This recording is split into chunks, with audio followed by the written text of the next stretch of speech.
Hello class 11 के मेरे प्यारे प्यारे बच्चों, welcome back to gravity circle. और पिछले वीडियो में स्टेट्स ऑफ मैटर, जैसा आप सभी लोग हम लोग जानते हैं कि हमने स्टेट्स ऑफ मैटर शुरू कर दिया था। इंटरमॉलिक्यूलर फोर्स पढ़ना स्टार्ट कर दिया था। इंटरमॉलिक्यूलर फोर्सेस को वेंडर वॉल फोर्सेस बोलते हैं, ये हम लोगों ने जान लिया था।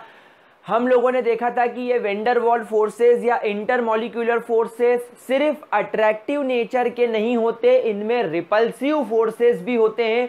तो हम लोगों ने इंटरमॉलिक्यूलर फोर्सेस पढ़ना स्टार्ट किया था और सबसे पहला फोर्स हम लोगों ने डिस्पर्जन फोर्सेस यानी कि लंडन फोर्सेस पढ़ा था, जो एक तरीके का अट्रैक्टिव फोर्सेस है। जैसा मैंने आपसे कहा, इंटरमॉलिक्यूलर फोर्सेस दो मॉलिक्यूल्स के बीच में काम करने वाले फोर्स होते हैं जो दो मॉलिक्यूल्स को एक दूसरे के करीब लाते हैं।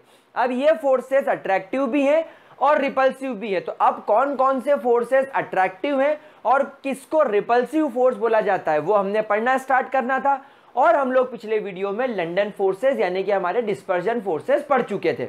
यहां तक की बात अगर आप लोगों को क्लियर हो गई हो, वैसे पिछले वीडियो में मुझे लगता है इंट्रोडक्शन और डिस्पर्जन फोर्सेस वाला वीडियो आपको क्लियर हो गया होगा। अब गाइस, इस वीडियो में हम लोग हमारे लंडन फोर्सेस के बाद यानी इंटरमॉलिक्यूलर फोर्सेस का जो सेकेंड टाइप का फोर्स होता है, that is called as dipole interaction. जो सेकेंड टाइप का फोर्स होता है दैट इज डाइपोल इंटरैक्शन, वो हम लोग यहां पर पढ़ने वाले हैं। इनको डाइपोल इंटरैक्शन की बजाय डाइपोल फोर्सेस भी बोला जा सकता है। क्या यहां तक कोई डाउट? तो क्या हम लोग ये नया फोर्स शुरू करें प्यारे बच्चों? ठीक है, तो dipole forces. What are dipole forces? तो देखो, बिल्कुल बेसिक सी बात है। पिछले वीडियो में हम लोगों ने सीख लिया था कि हमारे पास में पोलैरिटी कब आती है और पोलर सब्सटेंसेस के लिए डाइपोल मोमेंट क्या होता है। तो गाइज, यहां पर फोर्स का नाम सजेस्ट कर रहा है कि दो मॉलिक्यूल्स हैं और दोनों ही मॉलिक्यूल के पास अपना अपना डाइपोल है, यानी दोनों ही पोलर नेचर के हैं। तो ये फोर्स कहां एग्जिस्ट करेगा? तो हम बोलेंगे that these forces acts between the polar molecules, यानी जो मॉलिक्यूल्स पहले से हैं, that is their mu is not equal to 0, मतलब उनके पास में डाइपोल होता है, यानी वो पोलर नेचर के होते हैं, उनके बीच में ये फोर्स एग्जिस्ट करता है। इस फोर्स के लिए जो मैं एग्जांपल लेने वाला हूं वो सबसे बेस्ट एग्जांपल है अभी तक का, that is HCl, hydrochloric acid, HCl। चलिए इसके बारे में डिस्कस करना शुरू करते हैं। ये मेरे पास में हाइड्रोजन का एक एटम है और इससे जुड़ा हुआ है क्लोरीन। तो जब इनके बीच में बॉन्डिंग बनेगी, यानी जब इन दोनों के बीच में कोवेलेंट बॉन्ड बनेगा, तो ये इलेक्ट्रॉन क्लाउड आपके हाइड्रोजन का होगा और ये इलेक्ट्रॉन क्लाउड आपके क्लोरीन का होगा। नो डाउट क्लोरीन का साइज बड़ा होने की वजह से मुझे क्लोरीन का इलेक्ट्रॉन क्लाउड बड़ा बनाना पड़ेगा, क्योंकि क्लोरीन का इलेक्ट्रॉन क्लाउड ज्यादा होता है। नाउ मेरे प्यारे बच्चों, आप मुझे एक बात बताइए, इन दोनों में से ज्यादा इलेक्ट्रोनेगेटिव कौन है? Obviously chlorine is more electronegative. Chlorine की इलेक्ट्रोनेगेटिविटी ज्यादा है एंड हाइड्रोजन की इलेक्ट्रोनेगेटिविटी कम है, मतलब वो इलेक्ट्रोपॉजिटिव नेचर का है। What is electronegativity? It is the power of an atom to attract the shared pair of electron towards itself. ये रहा आपका shared pair of electron, this is shared pair of electron. ये shared pair of electron है और ये shared pair of electron को क्या करेगा? क्लोरीन अपनी ओर खींचेगा। मतलब क्लोरीन अपने इलेक्ट्रॉन को तो अपने पास रखेगा, ये हाइड्रोजन के इलेक्ट्रॉन को अपनी ओर खींच लेगा। लेकिन कैसा खींचेगा? शेयर्ड पेयर ऑफ इलेक्ट्रॉन को क्या करेगा? पार्शियली अपनी ओर खसका लेगा, partially towards itself. It will move the shared pair of electron, it will move, और मूव की जगह अपने को लिखना चाहिए attract the shared pair of electron partially towards itself. तो जब ये इसको पार्शियली अपनी ओर खींचेगा, तो आप ये डॉट को मत देखो, एक्चुअली ये जो इलेक्ट्रॉन है ये यहां पर इस तरीके से घूम रहा है, ये इलेक्ट्रॉन यहां पर घूम रहा है, ये डॉट तो अपन रिप्रेजेंट करते हैं, पर रियलिटी में तो इलेक्ट्रॉन घूम रहा होता है। तो अब क्या होगा, हाइड्रोजन का इलेक्ट्रॉन क्लोरीन की तरफ चला जाएगा, तो ये जो हाइड्रोजन का इलेक्ट्रॉन क्लाउड है अब ये डिस्पर्स हो जाएगा। इसकी वजह से क्या होगा, अगर मैं मानूं कि ये हाइड्रोजन का न्यूक्लियस है, यहां पर मैं हाइड्रोजन के H की जगह बना देता हूं हाइड्रोजन का न्यूक्लियस, तो आप पहले देख रहे हो कि हाइड्रोजन के न्यूक्लियस के चारों तरफ इलेक्ट्रॉन इवनली घूम रहा है, और यह बना दिया मैंने क्लोरीन का न्यूक्लियस, और क्लोरीन के न्यूक्लियस के आसपास भी इलेक्ट्रॉन बराबर घूम रहे हैं। ये आपका हाइड्रोजन है और ये आपका क्लोरीन है। लेकिन अब क्या करा क्लोरीन ने, क्योंकि हाइड्रोजन के इलेक्ट्रॉन को अपनी ओर खींचा, हाइड्रोजन के पास एक ही इलेक्ट्रॉन है, तो वो इलेक्ट्रॉन अब क्लोरीन के पास चला गया, मूव होके होते, पूरी तरीके से नहीं गया, पार्शियली गया। तो अब ये जो न्यूक्लियस है आप देख रहे हो, न्यूक्लियस पहले बिल्कुल बीचों बीच घिरा हुआ था, लेकिन अब न्यूक्लियस बिल्कुल कोने में एक्सपोज्ड हो गया है। तो इस एंड पर आपको पार्शियल पॉजिटिव चार्ज दिख रहा है। पार्शियल पॉजिटिव क्यों, क्योंकि इलेक्ट्रॉन पूरी तरीके से क्लोरीन के पास नहीं गया है, उसने हल्का सा अपनी ओर खिसका लिया है। और ये जो क्लोरीन है, क्लोरीन का न्यूक्लियस तो पहले जैसा ही रहेगा, क्लोरीन का जो न्यूक्लियस है वो पहले जैसा रहेगा। इनफैक्ट अब क्लोरीन का इलेक्ट्रॉन बल्क जो है थोड़ा सा और बड़ा हो गया, क्लोरीन का इलेक्ट्रॉन बल्क थोड़ा सा और बड़ा हो गया, क्योंकि उसने हाइड्रोजन के इलेक्ट्रॉन को भी खींच लिया, इसलिए इसके ऊपर यहां पर आ गया पार्शियल नेगेटिव चार्ज। क्या ये बात समझ में आ रही है प्यारे बच्चों? क्या इसके अंदर किसी भी तरीके की कोई दिक्कत? तो इस तरीके से इस तरीके के कोवेलेंट मॉलिक्यूल्स पोलैरिटी अचीव करते हैं, ये मोर नेगेटिव हो जाएगा, ये लेस नेगेटिव, यानी कि ये पार्शियली पॉजिटिव हो जाएगा। ठीक है, क्या इसके अंदर कोई दिक्कत? क्या मैं इसे रब कर सकता हूं? समझ में आ गया कॉन्सेप्ट? चलिए, वेरी गुड। तो अगर नहीं लिखा हो तो वीडियो पॉज करके लिख लेना, अपने पास में वीडियो पॉज करके लिखने का ऑप्शन होता है, वरना बोलेंगे सर तो बहुत जल्दी मिटा देते हैं, सर हमें बिल्कुल भी नहीं लिखने देते, सर की ऐसी की तैसी। ठीक है, तो मैं एक इस तरीके का डायग्राम बना लेता हूं। ये देखिए, ये डायग्राम में मैंने क्या करा, हाइड्रोजन यहां लिखा, क्लोरीन यहां लिखा। यहां पर मैंने थोड़ा मोटा मोटा इसलिए बनाया है क्योंकि यहां पर मैं पार्शियल नेगेटिव शो करूंगा और इस एंड पर पार्शियल पॉजिटिव साइन शो करूंगा। तो this shows that HCl molecule is polar in nature. जब ये अपने जैसे दूसरे HCl मॉलिक्यूल के करीब जाएगा तो यहां पर इस पर पार्शियल पॉजिटिव, यहां पर इस पर पार्शियल नेगेटिव चार्ज होगा। Now because these both molecules are already polar in nature प्यारे बच्चों, तो इनके बीच में डेफिनेटली इसका पार्शियल पॉजिटिव चार्ज इसके पार्शियल नेगेटिव चार्ज को अट्रैक्ट करेगा, और इन दोनों के बीच में ये जो नया फोर्स ऑफ अट्रैक्शन डेवलप हो जाएगा, इसी फोर्स को बोला जाएगा डायपोल इंटरैक्शन। इसे ही बोला जाएगा डायपोल इंटरैक्शन। मतलब डायपोल फोर्सेस भी क्या है, these are force of attraction, these are nothing but these are intermolecular force of attraction, these are intermolecular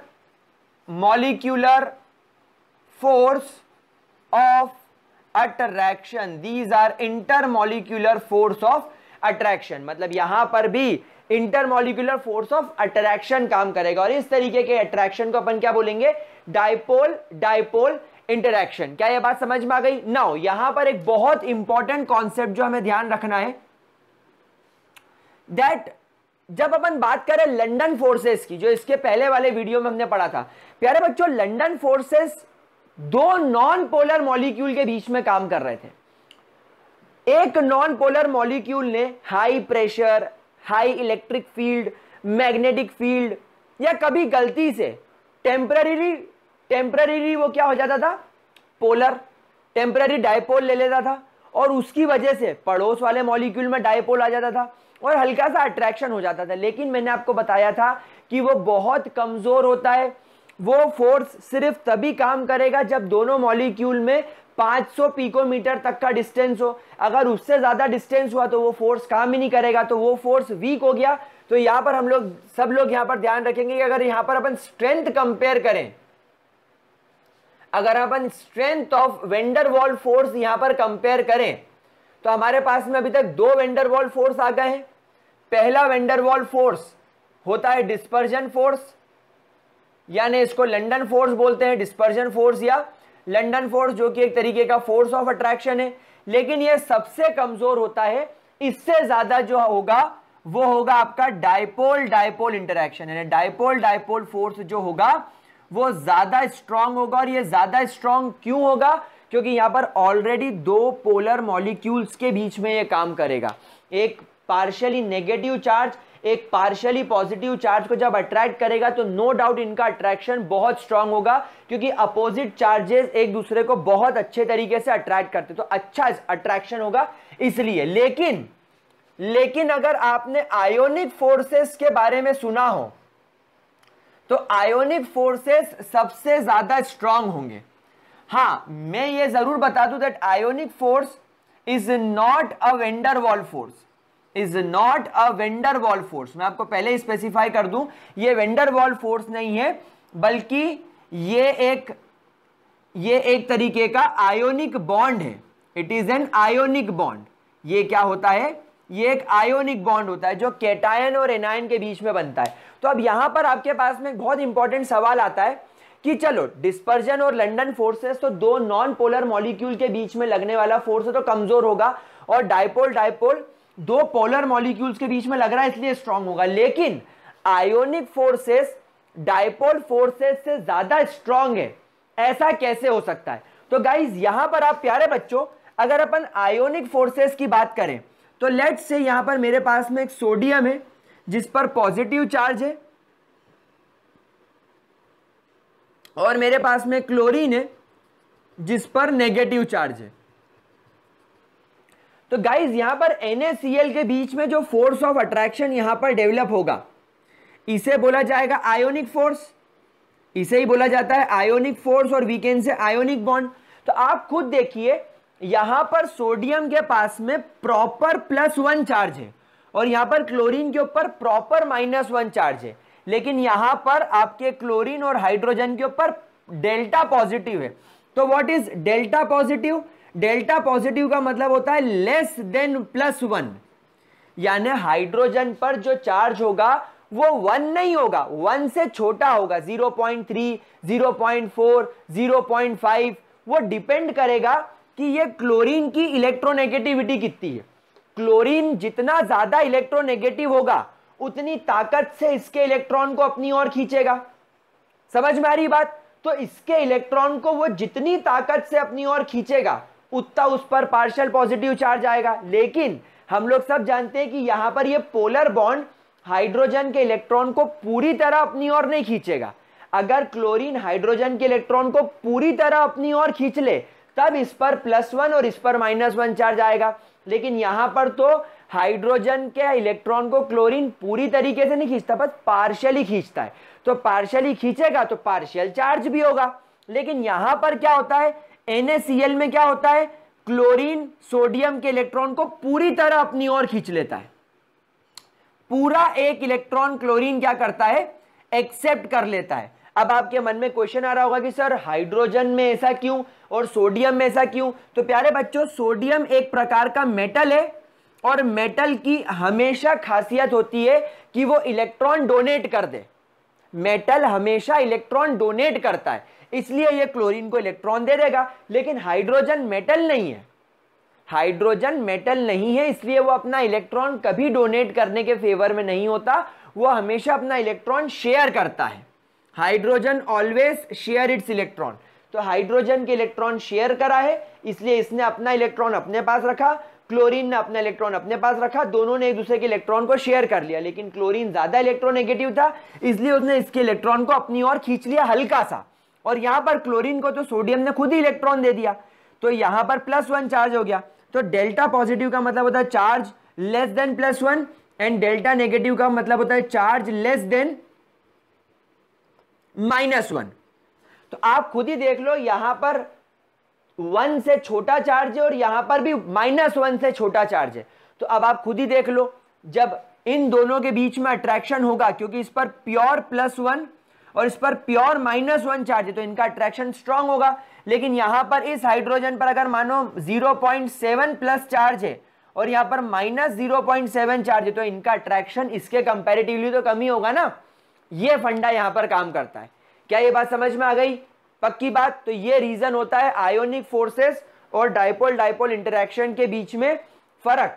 ionic forces हमेशा स्ट्रांग होंगे क्योंकि ionic forces complete transfer of electron से बनते हैं और ये दो आयंस के बीच में काम कर रहे हैं, मतलब ये एक मॉलिक्यूल बनाने का काम कर रहे हैं। और यहां पर दो अलग अलग मॉलिक्यूल है और इस मॉलिक्यूल का हाइड्रोजन और ये दूसरे मॉलिक्यूल का क्लोरीन एक दूसरे को अट्रैक्ट कर रहे हैं। तो फर्क तो बहुत है, लेकिन अगर अपन स्ट्रेंथ कंपेयर करें तो आयोनिक फोर्सेस की स्ट्रेंथ हमेशा ज्यादा होगी। ठीक है, पक्की बात। अब अगर अपन आगे चले और इसकी इंटरैक्शन एनर्जी की बात करें तो गाइस, जैसा मैं आपको बता चुका हूं, इंटरैक्शन एनर्जी का मतलब क्या होता है या इंटरैक्शन पोटेंशियल का मतलब क्या होता है। इन दोनों पोलर्स या इन दोनों डायपोल मॉलिक्यूल्स के बीच में लगने वाला force is called as interaction energy. इन दोनों के बीच में जो फोर्स लग रहा है, अट्रैक्शन हो रहा है, उसे इंटरैक्शन एनर्जी बोला जाता है। क्योंकि ये फोर्सेस स्ट्रांग है, इसलिए इसकी interaction energy is always inversely proportional to 1/r⁻³ अगर आपको याद हो तो मैंने लंदन फोर्सेस में मैंने आप लोगों को लंदन फोर्सेस जो पिछली क्लास में पढ़ाया था, उसके अंदर मैंने आपको सिखाया था कि interaction energy is inversely proportional to 1r⁶। अब यहां पर इन दोनों में क्या फर्क है वो मैं आपको बताता हूं, पर पहले जरा इतना नोट कर लो। कर लिया नोट? देखो, अगर अपन बात करें इसकी, जैसे मान लो what is r? r is the distance between two molecules. इन दो मॉलिक्यूल के डिस्टेंस को r बोलते हैं। ठीक है, अभी मैं लिख दूंगा। तो अगर मान लीजिए यहां पर r है 10 पिकोमीटर्स, तो यहां पर इंटरैक्शन एनर्जी पर क्या फर्क पड़ेगा, देखिए, इज इनवर्सली प्रोपोर्शनल टू 1 10⁻³ 10⁻³ मतलब क्या हो गया, 10 इंटू 10 इंटू 10। यानी अगर आप 1 को यानी कि 10 इंटू 10 100 और 100 इंटू 10 यानी कि 1000, तो यहां पर interaction energy is directly inversely proportional to 1/1000। यानी आपने 1 को 1000 से डिवाइड करा, 1 को 1000 से डिवाइड करा, यानी कि सीधी सी बात 10⁻³ हो गई। यहां पर इंटरैक्शन एनर्जी कितनी हो गई, 10⁻³ अगर दोनों एटम एक दूसरे से या दोनों मॉलिक्यूल एक दूसरे से 10 पिकोमीटर की दूरी पर है, लेकिन अगर अपन लंदन फोर्सेस की बात करें तो r⁶ है, तो अगर दोनों मॉलिक्यूल एक दूसरे से 10 पिकोमीटर पर हैं तो लंदन फोर्सेस क्या हो जाएंगे, 10⁻⁻6 हो जाएंगे। तो आप देखो इंटरैक्शन एनर्जी लंदन फोर्सेस की ज्यादा छोटी है, 10⁻6 है, मतलब ये कमजोर फोर्सेस है। अगर दोनों ही 10 पिकोमीटर पर हैं, अगर दो मॉलिक्यूल एक दूसरे से 10 पिकोमीटर पर हैं तो लंदन फोर्सेस का इंटरैक्शन एनर्जी 10⁻6 होगा, लेकिन डायपोल का इंटरैक्शन एनर्जी 10⁻³ होगा। मतलब ये स्ट्रांगली लग रहा है। समझ में आ गई बात आप लोगों को? तो जब ये दोनों मॉलिक्यूल्स एक दूसरे से r डिस्टेंस पर होंगे तो interaction energy will be inversely proportional to r।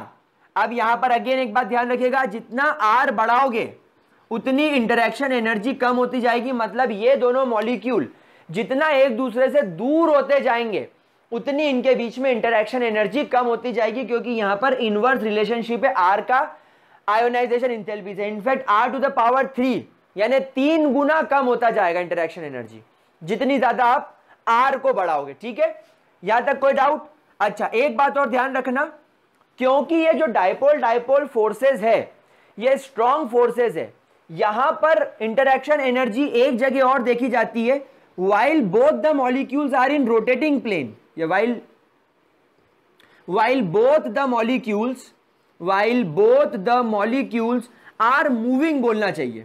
यानी कि मान लीजिए दोनों गैसियस स्टेट में है, ये दोनों गैसियस स्टेट में और ये मूव कर रहे हैं, ये हवा में मूव कर रहे हैं, तो बेटा इनके मूवमेंट के वक्त भी इन दोनों मॉलिक्यूल्स में इंटरैक्शन एनर्जी पॉसिबल है। मतलब अगर ये HCl एक दूसरे से दूर दूर भी मूव कर रहे हैं तब भी इनके बीच में ये डायपोल फोर्स काम करेगा, लेकिन थोड़ा कमजोर हो जाएगा, क्योंकि यहां पर इंटरैक्शन एनर्जी r⁶ से काम करेगी। यानी कितना कमजोर हो जाएगा, लंदन फोर्स जितना कमजोर हो जाएगा। कब? सिर्फ तब जब दोनों मॉलिक्यूल्स क्या कर रहे हो, मूव कर रहे हो। अगर दोनों सॉलिड या लिक्विड फॉर्म में पड़े हैं तब तो ये काम करेगा। जब HCl सॉलिड या लिक्विड फॉर्म में होंगे तो इंटरेक्शन एनर्जी बहुत हाई होगी, क्योंकि R⁻³ है, समझ रहे हो। लेकिन अगर दोनों मॉलिक्यूल्स मूव कर रहे हैं तो इंटरेक्शन एनर्जी कमजोर हो जाएगी, 6 गुना कमजोर हो जाएगी। जितना डिस्टेंस बढ़ाओगे वो डिस्टेंस का 6 गुना कमजोर होती जाएगी, क्योंकि ऑलरेडी मॉलिक्यूल्स मूविंग में है। मूविंग मतलब एक दूसरे से दूर है। क्या ये बात समझ में आ गई? क्लियर कट बात समझ में आई? पक्की बात। तो इसको नोट करेंगे फटाफट, डायपोल मोमेंट, डायपोल फोर्सेस को। लो इसका फटाफट से स्क्रीनशॉट, फिर इसको रब करते हैं। यहां पर आपका डायपोल फोर्सेस हो गया। और डायपोल फोर्सेस हमेशा उन मॉलिक्यूल्स के बीच में ही काम करेगा जिनके पास में पहले से पोलैरिटी हो, बाद में पोलैरिटी आने का कोई मतलब नहीं है। ठीक है, करें इसको रब, पक्की बात। चलिए थर्ड फोर्स गाइस जो अपन इसके बाद अब पढ़ने वाले, the third force that we are going to study is called as dipole induced dipole. मतलब दो दोस्त है, एक दोस्त बहुत सीधा है और दूसरा दोस्त बहुत ज्यादा टेढ़ा है, जिसको बोलना चाहिए बहुत ज्यादा बिगड़ा हुआ है, बहुत ज्यादा अव्वल दर्जे का चरसी है, ड्रगी है, दारू है, बेवड़ा है, स्मोकर है, ये है वो है, फलाना है ठिकाना है, यानी कि बहुत ही ज्यादा बिगड़ा हुआ है। तो डायपोल इंड्यूस्ड डायपोल फोर्स, ये बड़ा अच्छा फोर्स है। डायपोल इंड्यूस्ड डायपोल, आपने बोला भी, आपने सुना भी होगा, आपके पेरेंट्स बोलते हैं अबे वो मृत्युंजय के साथ मत रहा कर, बहुत बिगड़ा हुआ लड़का है वो, तेरे को बिगाड़ देगा, तेरी लाइफ खत्म कर देगा, तेरे को बर्बाद कर देगा, वो दारू पीता है, वो सिगरेट पीता है, वो ड्रग्स लेता है, वो बहुत आवारा है, उसके साथ मत रहे। क्यों? क्योंकि वो तेरे को भी कर देगा। पता चला कि उनका बेटा हिंदुस्तानी भाऊ से भी बड़ा वाला है। समझ में आ रही बात? तो एक्चुअली क्या होता है डायपोल इंड्यूस्ड डायपोल। अब इस फोर्स का मतलब समझो, ये फोर्स में क्या होता है कि आपके पास में ऑलरेडी एक ऐसा मॉलिक्यूल होता है जो खुद पहले से पोलर नेचर का हो, जो खुद पहले से पोलर नेचर का हो, और एक दूसरा मॉलिक्यूल होता है जिसके पास में शुरू में कोई पोलैरिटी नहीं होती, शुरू में वो नॉन पोलर नेचर का होता है, लेकिन इसकी वजह से इसमें पोलैरिटी आ जाती है। कैसे आती है अपन इस बात को समझते। देखिए, तो लेट्स से यहां पर मेरे पास में पोलर मॉलिक्यूल है, तो ये मैं पोलर मॉलिक्यूल का डायग्राम बना लेता हूं। आप लोग सब समझ ही गए हो पोलर मॉलिक्यूल का कैसे बनाया जाएगा। ये एक पोलर मॉलिक्यूल है जिसके इस एंड पर डेल्टा पॉजिटिव चार्ज है और इस एंड पर डेल्टा नेगेटिव चार्ज है। तो this is a polar molecule. और इसके साथ में यहां पर एक नॉन पोलर मॉलिक्यूल है जो कि आपको अभी इस तरीके से दिख रहा है, बीच में उसका न्यूक्लियस है और ये उसका इलेक्ट्रॉन क्लाउड है। तो ये क्या है?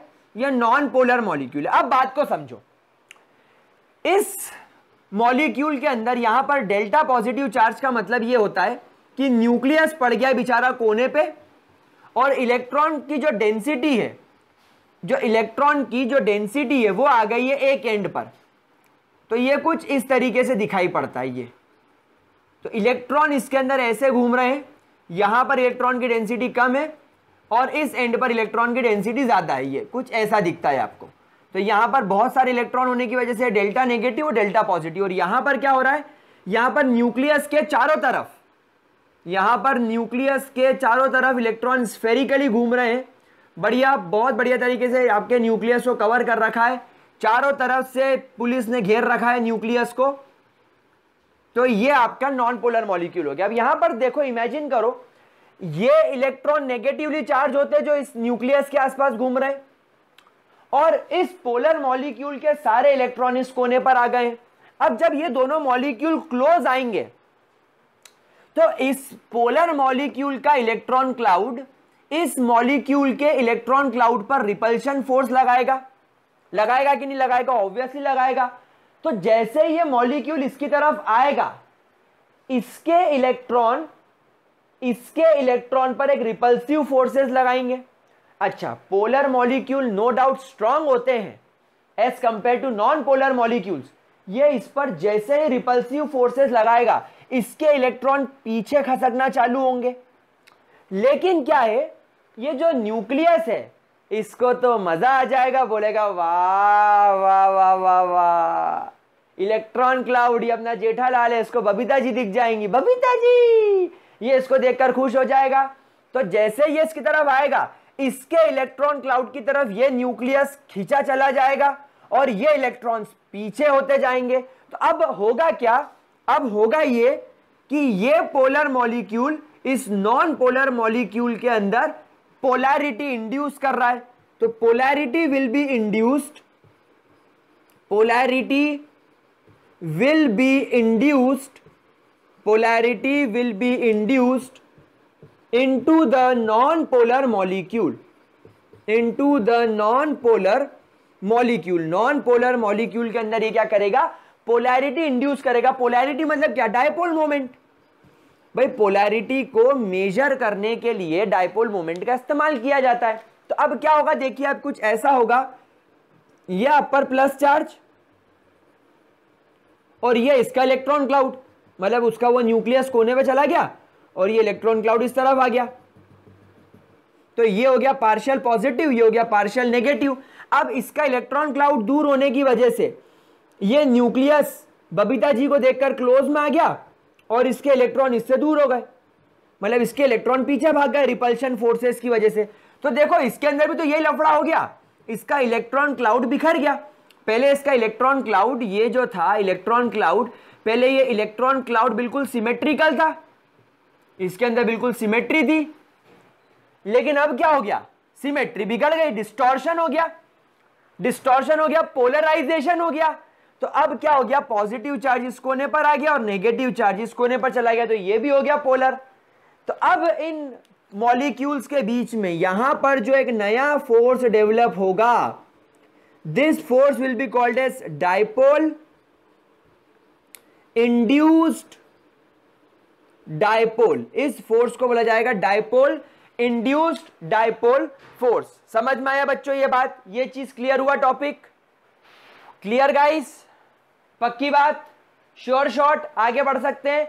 चलिए अच्छा एक बात मैं आपको बता दूं, अगर ये फोर्स समझ में आ गया तो ऑर्गेनिक केमिस्ट्री में तुम्हारे हो जाएंगे बल्ले बल्ले पुर्र। क्यों, क्योंकि पूरी ऑर्गेनिक केमिस्ट्री इस फोर्स के ऊपर काम करती है, ना सिर्फ 11th की बल्कि 12th की। तो यहां पर इस फोर्स को बोला जाता है, सबसे पहली बात समझ लो, this force was studied by, this force was studied by, this force was studied by Debye. ये डिबाय कौन है, याद है, जिन्होंने डायपोल मोमेंट के बारे में, जिसके डायपोल मोमेंट के अपन यूनिट पढ़ते हैं ना, mu is equal to 1.33 debye. तो जो डायपोल मोमेंट की यूनिट जिस साइंटिस्ट के नाम पर रखी गई है, वही साइंटिस्ट है डिबाय। इन 1920 1920 के अंदर ये डिबाय इस फोर्स को स्टडी कर चुके थे। And this force is also called as, and it is also called as inductive forces. इसे इंडक्टिव फोर्सेस भी बोला जाता है। और प्यारे बच्चों, ये इंडक्टिव फोर्सेस इंडक्टिव इफेक्ट के नाम से ऑर्गेनिक केमिस्ट्री में आपके साथ रहेगा, आपका दिमाग खराब करेगा और आपको इसे बार बार बोलना पड़ेगा, अरे खामोश चपड़गंजो। समझ में आ रही बात, तो इसको यहीं सीख लो ताकि आपको इसको खामोश ना बोलते हुए शाहरुख खान के स्टाइल में बोलना पड़े, आजा मुझे तो तेरे बारे में पता है।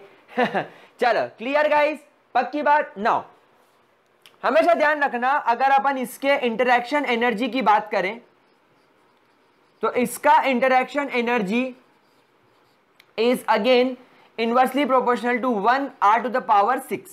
यानी यहां पर भी लंदन फोर्सेस जैसा ही इसका इंटरेक्शन एनर्जी होता है। इंटरेक्शन एनर्जी बिल्कुल वैसी रहेगी, where r is the distance, r is the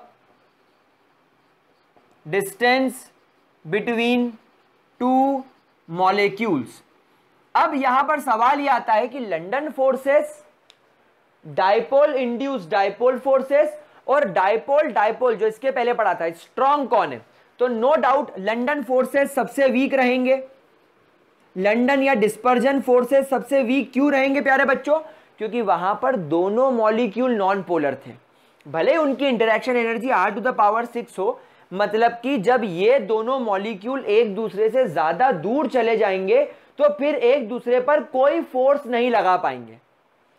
interaction energy का मतलब ये होता है कि जब दो मॉलिक्यूल्स एक दूसरे के कितने करीब हों, समझना इस बात को। इंटरैक्शन एनर्जी का मतलब होता है ये दो मॉलिक्यूल एक दूसरे से कितने करीब हों, एक दूसरे से कितने करीब हों ताकि इस टाइप के फोर्सेस काम कर सकें, ताकि इस टाइप के फोर्सेस काम कर सकें। क्योंकि यहां पर r⁶ है, मतलब ये दोनों मॉलिक्यूल्स एक दूसरे के बहुत करीब होने चाहिए। आपको मैंने बताया था लंदन फोर्सेस में तो अगर ये दोनों एक दूसरे से 500 पिकोमीटर से दूर हो गए तो वो फोर्स ना के बराबर नेग्लिजिबल हो जाएगा। ठीक उसी तरह डायपोल इंड्यूस डायपोल के अंदर भी ये r⁶ होने का मतलब है जितना दूर जाएंगे उतना फोर्स कम होता जाएगा टू द पावर 6। यानी अगर ये एक दूसरे से अगर ये एक दूसरे से 10 पिकोमीटर दूर होते हैं तो इनके बीच में जो एनर्जी होगी, इंटरैक्शन एनर्जी, वो कितने से डिक्रीज होगी? वो 1 2 3 4 5 6 यानी वो 10 लाख की स्पीड से बोलना चाहिए या 10 लाख गुना कम हो जाएगी, 10 लाख टाइम्स कम हो जाएगी, 1 मिलियन टाइम कम हो जाएगी। समझ रहे हो बात को? तो सिर्फ 10 पिकोमीटर दूर हुए तो 1 लाख गुना एनर्जी कम हो जाएगी। लेकिन अगर अपन डायपोल की बात करें तो डायपोल में 10⁻³ था। मतलब अगर डायपोल जब लग रहा है दो मॉलिक्यूल के बीच में और अगर वो दोनों मॉलिक्यूल एक दूसरे से 10 पिकोमीटर दूर हो गए तो उनके बीच की इंटरैक्शन एनर्जी सिर्फ 1000 गुना कम होगी। तो आप इस R से कंसेप्ट समझ में आया कि ये दोनों मॉलिक्यूल्स के बीच में जितनी ज्यादा दूरी होगी उतना इनका इंटरैक्शन पॉसिबल नहीं होगा, इनका इंटरैक्शन कम हो जाएगा। और डायपोल में r⁻³ होने का मतलब है वो सिर्फ 1000 गुना से कम होगा, लेकिन ये 10 लाख गुना कम हो जाएगा। तो यहां पर इस बात का ध्यान रखिएगा कि लंदन फोर्सेस सबसे कमजोर है क्योंकि उसके अंदर दोनों नॉन पोलर मॉलिक्यूल है, मतलब उनका पास रहना जरूरी है। ठीक उसी तरह डायपोल इंड्यूस डायपोल का भी इस फॉर्मूले से समझ में आता है कि पास रहना जरूरी है। लेकिन जब ये दोनों पास रहेंगे और जब इन दोनों में जैसे मान लो अभी ये पास आ गए तो ये कंडीशन खत्म हो गई, भाई जितना पास आना था उतना पास हम लिया, अब ये कंडीशन खत्म, अब ये पास आ गए। अब इसकी वजह से इसमें पोलैरिटी डली और इनके बीच में इंटरैक्शन हुआ। तो अब ये इंटरैक्शन लंदन फोर्सेस से स्ट्रांग होगा। क्यों? क्योंकि पहले ये पोलर था, ये नॉन पोलर था, लेकिन अब हो तो दोनों अल्टीमेटली पोलर ही गए ना। तो भैया दो पोलर, जो एक तो परमानेंट पोलर है, एक तो भयंकर स्ट्रांग है, इसने दूसरे को भी बिगाड़ दिया थोड़ा सा। चल तू भी एक सुट्टा लगा ही ले, चल एक पैग तू भी मार ही ले, समझ में आ रही बात? चल एक गाली तो तू दे ही दे। तो अब ये भी पावरफुल हो गया। तो ये फोर्सेस कंपैरेटिवली स्ट्रांग रहेंगे लंदन फोर्सेस के। तो ये जो इंडक्टिव इफेक्ट या जो इंडक्शन या इंडक्टिव फोर्स मैंने आपको सिखाया ये स्ट्रांग रहेगा। और सबसे ज्यादा स्ट्रांग कौन रहेगा? डायपोल। कारण क्योंकि डायपोल में तो दोनों पहले से हिंदुस्तानी भाऊ थे, दोनों पहले से बिगड़े हुए थे, चल पहली फुर्सत में निकल। और एक कैरी मिनाटी था, तो हिंदुस्तानी भाऊ और कैरी मिनाटी तो पहले से स्ट्रांग है, उसमें क्या दिक्कत दोनों का? समझ में आ रही है बात? तो गाइस ये हो गया आपका डायपोल फोर्सेस। फटाफट से इसको नोट कर लीजिए। चलिए लिख लिया मेरे प्यारे बच्चे ने। अब हम पढ़ने वाले हैं हाइड्रोजन बॉन्ड्स। लगता है मैं आपको इसे पहले पढ़ा चुका हूँ। क्या आपने कभी हाइड्रोजन बॉन्ड्स का नाम सुना है? मैंने सुना है, मैं आपको बताने वाला हूँ। चलिए, तो guys now what are hydrogen bonds? हम लोग केमिकल बॉन्डिंग नाम के चैप्टर के अंदर हाइड्रोजन बॉन्ड्स पढ़ चुके हैं, हाइड्रोजन बॉन्डिंग पढ़ चुके हैं। अगर आपको याद आ रही हो तो एग्जैक्टली हाइड्रोजन बॉन्डिंग हम लोग पढ़ चुके हैं। नाउ गाइस, जैसा मैंने आपसे कहा था, hydrogen bonding always takes place between hydrogen atom of a molecule, यानी एक मॉलिक्यूल का हाइड्रोजन एटम यहां पर होना चाहिए, hydrogen atom of one molecule, यानी एक मॉलिक्यूल का hydrogen atom and fluorine, oxygen और nitrogen of another molecule, of another molecule, यानी दूसरे मॉलिक्यूल का या तो फ्लोरीन हो या तो ऑक्सीजन हो या तो नाइट्रोजन हो, यानी कि आपका फोन हो। भाई सिंपल सी ट्रिक है, फोन FON। अच्छा, और hydrogen phone, hello phone, hello phone, सीधी सी बात। H यानी हाइड्रोजन, FO यानी कि फ्लोरीन, ऑक्सीजन, नाइट्रोजन, यानी कि हाइड्रोजन और फ्लोरीन के बीच में, हाइड्रोजन और ऑक्सीजन के बीच में, हाइड्रोजन और नाइट्रोजन के बीच में। और ये क्या कैसे होना चाहिए, एक मॉलिक्यूल का हाइड्रोजन और दूसरे मॉलिक्यूल का फ्लोरीन, यानी एक ही मॉलिक्यूल के हाइड्रोजन और फ्लोरीन की बात नहीं, एक ही मॉलिक्यूल के ऑक्सीजन और हाइड्रोजन की बात नहीं, एक ही मॉलिक्यूल के नाइट्रोजन और हाइड्रोजन की बात नहीं, एक दूसरे मॉलिक्यूल में हाइड्रोजन और एक दूसरे मॉलिक्यूल के अंदर ऑक्सीजन। दो अलग अलग मॉलिक्यूल में एक हाइड्रोजन और एक ऑक्सीजन जो अट्रैक्शन फील करते हैं उसे बोला जाता है hydrogen bonding. Let's take an example of hydrogen fluoride HF। Now guys we all know that fluorine is most electronegative element, और फ्लोरीन के पास यहां पर 3 लोन पेयर होते हैं। तो जो इलेक्ट्रॉन क्लाउड डेंसिटी है वो कुछ इस तरीके से बनेगी, यहां पर ये डेल्टा पॉजिटिव साइन आ जाएगा, यहां पर ये डेल्टा नेगेटिव साइन आ जाएगा। क्या ये बात समझ में आ गई? तो ये HF हो गया। अब गाइस एक बात मुझे बताओ यार, ये डायपोल डायपोल जैसा नहीं दिख रहा? सोचो, मैं जब तक बनाता हूं, गाना भी गाओ, सच्चे जरा सच्चे, तुम पागल हो, तुम गधे हो, तुम समझ में आई बात? ये क्या बोला मैंने? कुछ नहीं आया तो कुछ भी बोलो, दिमागी संतुलन खो बैठो। एक बच्चे ने कमेंट किया था मेरे को, he teachers nice but seems like mental. मतलब मेरे को सही में खुद पर लगा उस दिन कि यार सही में मैं पागल हो गया हूँ क्या हो गया हूँ। ठीक है चलो कोई बात नहीं, पागल नहीं हो रहे बेटा, तुमको पढ़ाने के लिए ऐसी मस्ती करता हूँ। क्या होता है ना, ऐसे दिमाग को कुछ जो फनी मोमेंट्स होते हैं ना वो दिमाग में बैठ जाते हैं, और फनी मोमेंट के आसपास जो चीज़ें होती है वो दिमाग में बैठ जाती है। तो इसीलिए मैं थोड़ा सा मैं पागल दिखता हूँ ताकि तुमको चीज़ें समझ में आ जाए ना। अगर यहाँ पर अपन बात करें तो यार ये भी पहले से पोलर है, ये भी पोलर है, इसके पास भी डायपोल मोमेंट है, इसके पास भी डायपोल मोमेंट है, ये भी partial positive partial negative partial positive, तो ये पूरा का पूरा तो डायपोल डायपोल है। तो एग्जैक्टली सब प्यारे बच्चे स्टार बना के पॉइंट लिखेंगे that it is a type of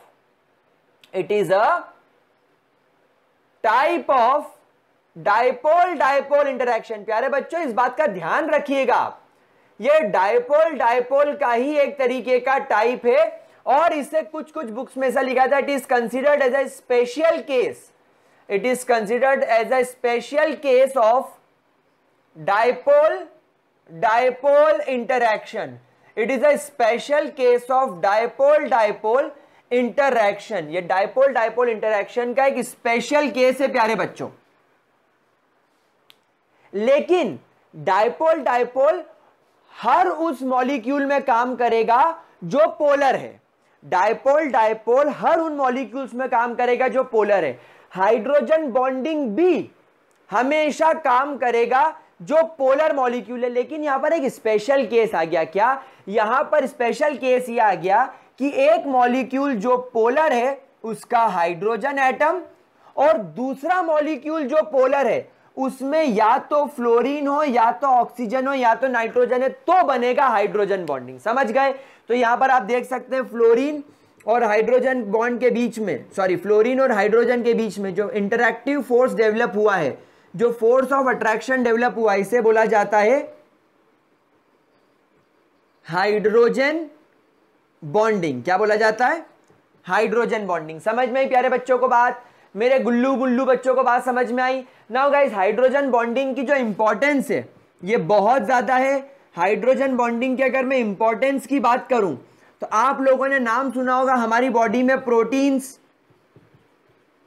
सुना है? हमारी बॉडी पूरी प्रोटीन की बनी हुई है। प्रोटीन बनने के लिए प्रोटीन जो तुम्हारी बॉडी में बना वो हाइड्रोजन बॉन्डिंग की वजह से बना, समझ रहे हो? तो प्रोटीन्स का जो फॉर्मेशन होता है ये हमारी बॉडी में हाइड्रोजन बॉन्डिंग की वजह से होता है। आपने डीएनए और आरएनए के बारे में सुना होगा। डीएनए और आरएनए के अंदर भी आप लोगों को बहुत ज्यादा अमाउंट में हाइड्रोजन बॉन्डिंग दिखती है, समझ रहे हो बात को? तो बेसिकली प्रोटीन हो गया, डीएनए हो गया, आरएनए हो गया, ये सब हाइड्रोजन बॉन्डिंग कंसिस्ट करते हैं। इनफैक्ट जितने भी आपके बायोमॉलिक्यूल्स हैं, जितने भी आपके बायोमॉलिक्यूल्स है, बायोमॉलिक्यूल्स का मतलब बायो मतलब लिविंग, बायो मतलब सब्जेक्ट नहीं बे छिछोरो, बायो मतलब लिविंग, और मॉलिक्यूल्स मतलब वो सारे मॉलिक्यूल्स जो लिविंग बॉडी के अंदर पाए जाते हैं, उन सब के अंदर आपको हाइड्रोजन बॉन्डिंग देखने को मिलती है। तो ये बहुत ज्यादा इंपॉर्टेंट फोर्स है। आपको इंटरेस्टिंग सी एक बात बताता हूं, आपने कभी सोचा दवाई हमारी बॉडी में जाकर कैसे काम करती है? हमारी बॉडी के अंदर कुछ रिसेप्टर होते हैं, रिसेप्टर मतलब ताला, रिसेप्टर मतलब क्या? ताला। और एंजाइम नाम की एक चीज होती है जो होती है चाबी। तो जब रिसेप्टर यानी ताला और एंजाइम मतलब चाबी आपस में मिलते हैं तो बॉडी में एक एक्शन प्रोवाइड होता है। फॉर एग्जांपल तुम्हारा सर दुख रहा है, तो एक एंजाइम जब रिसेप्टर पर जाकर बैठेगा, यानी जब एक चाबी ताले में जाकर घुसेगी, तो जब दोनों मिलेंगे तो एक केमिकल रिलीज होगा जो तुम्हारी बॉडी में पेन, दर्द का सेंसेशन क्रिएट करेगा। अब हमें सर दर्द हो रहा है तो हमने सर दर्द की दवाई खाई, तो वो दवाई उस एंजाइम को जाकर देगी एक धक्का, ढिशुम, बोले यार साले छिछोरे पहले फुर्सत में निकला थू, और क्या करेगी? खुद दवाई जाकर रिसेप्टर पे चिपक जाएगी। मतलब क्या होगा? ताला तो अभी भी है, ताला है, लेकिन चाबी की जगह एक नकली चाबी आ गई जिसका नाम है दवाई। एंजाइम की जगह आ गई दवाई, और दवाई आकर ताले पे बैठ गई। अब नकली चाबी जब ताले में घुसेगी तो चली तो गई अंदर, लेकिन ताला खुलेगा क्या? नहीं। तो ताले को लगेगा चाबी आ गई और चाबी नकली है, तो अब वो ताला खुल ही नहीं रहा है, तो बॉडी में वो केमिकल नहीं निकलेगा, तो तुम्हारा सर दर्द बंद हो जाएगा। तो इस तरीके का जो इफेक्ट होता है ताला और चाबी, अब ये तो तुमको मैंने समझाया। अब रियलिटी में बॉडी के अंदर रिसेप्टर के ऊपर जब ये दवाई जाकर बैठेगी तो कोई फेविकॉल से तो नहीं चिपकेगी, कोई फेविकॉल थोड़ी चिपका रहा है, तो कौन चिपकाएगा? ये ऐसे hydrogen bonding, dipole forces, dipole induce dipole, ये जो वेंडर वॉल फोर्सेस है ये इन मॉलिक्यूल्स को चिपकाने का काम करता है। समझ गए बात को? तो गाइज ये हो गई आपकी हाइड्रोजन बॉन्डिंग, मैंने आपको इसकी इंपॉर्टेंस भी समझा दी। तो गाइज यहां पर हमारे वेंडर वॉल फोर्सेस के जितने भी अट्रैक्टिव फोर्सेस थे, वेंडर वॉल फोर्सेस जो कि अट्रैक्टिव और रिपल्सिव दोनों होते हैं, दो मॉलिक्यूल के बीच में जो अट्रैक्टिव और रिपल्सिव फोर्स काम करते हैं वो वेंडर वॉल फोर्स। तो यहां पर आपके वेंडर वॉल फोर्सेस के 4 टाइप मैंने आपको पढ़ाए और ये चारों अट्रैक्टिव फोर्सेस हैं। अब अगले वीडियो में हम रिपल्सिव फोर्स डिस्कस करेंगे, और जब इस चैप्टर को मैंने पढ़ाना चालू किया था तो मैंने कहा था मैटर, सॉलिड, लिक्विड या गैस, एक तो आपके वेंडर वॉल फोर्सेस की वजह से होगा, यानी आपके इंटरमॉलिक्यूलर फोर्सेस की वजह से होगा, और एक थर्मल एनर्जी की वजह से, यानी जब थर्मल एनर्जी और वेंडर वॉल फोर्सेस यानी डिस्पर्स आपके इंटरमॉलिक्यूलर फोर्सेस यानी कि वेंडर वॉल फोर्सेस और आपकी थर्मल एनर्जी जब बैलेंस्ड होगी तब एक मैटर सॉलिड, लिक्विड या गैस फॉर्म में होगा। तो कल की क्लास में हम लोग intermolecular forces, vendor wall forces का रिपल्शन वाला टाइप डिस्कस करेंगे और थर्मल एनर्जी डिस्कस करेंगे, और थर्मल एनर्जी के बेसिस पर अपन देखेंगे कि एक मैटर सॉलिड, लिक्विड या गैस कैसे होता है। तो वो बात करेंगे अगले टॉपिक में। अगले टॉपिक में ये पूरा पोर्शन जो मैंने 3 वीडियो में कवर किया ये कंप्लीट हो जाएगा। आज इतना नोट कर लीजिए, बाकी बातें अगली क्लास में। That's all for today, bye bye, have a great day.